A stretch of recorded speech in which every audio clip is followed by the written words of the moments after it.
To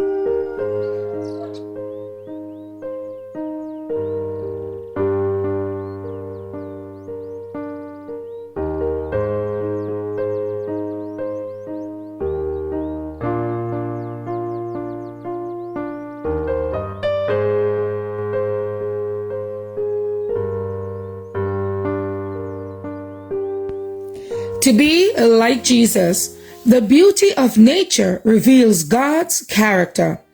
I will lift up mine eyes unto the hills, from whence cometh my help. My help cometh from the Lord, which made heaven and earth. Psalms 121, verse 1 and 2. I once had the pleasure of beholding one of Colorado's most beautiful sunsets. The great master artist had hung out on the shifting canvas of the heavens. For the benefit of all, both rich and poor, one of his finest paintings is almost seem that the gates of heaven were ajar, that we might see the beauty there was within.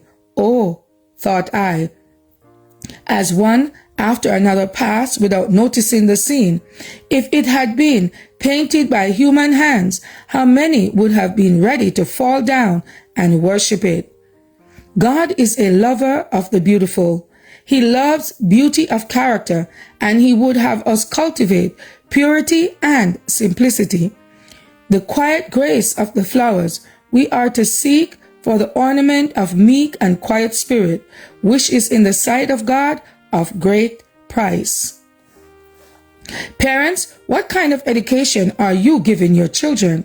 Are you teaching them to cherish that which is pure and lovely, or are you seeking to place their hands in that of the world?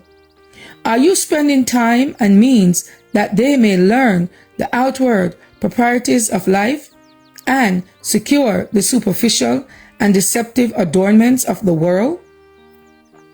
From their earliest childhood, open before them the great book of nature.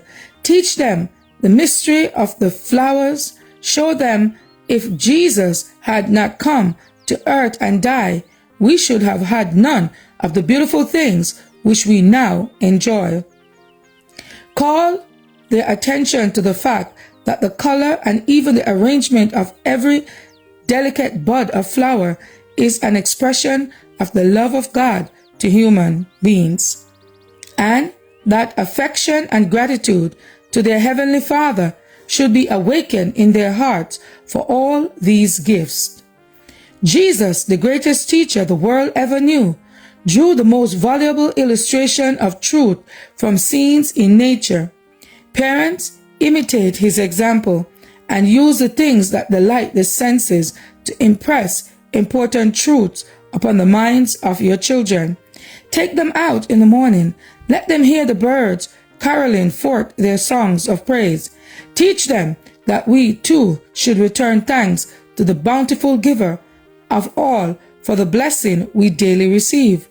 Teach them that it is not dress that makes the man or the woman, but that it is true goodness of heart. To be like Jesus, August 9th. As for me and my house, we will serve the Lord. Thank you all for listening, and please join us once again tomorrow for your daily devotional reading. God bless.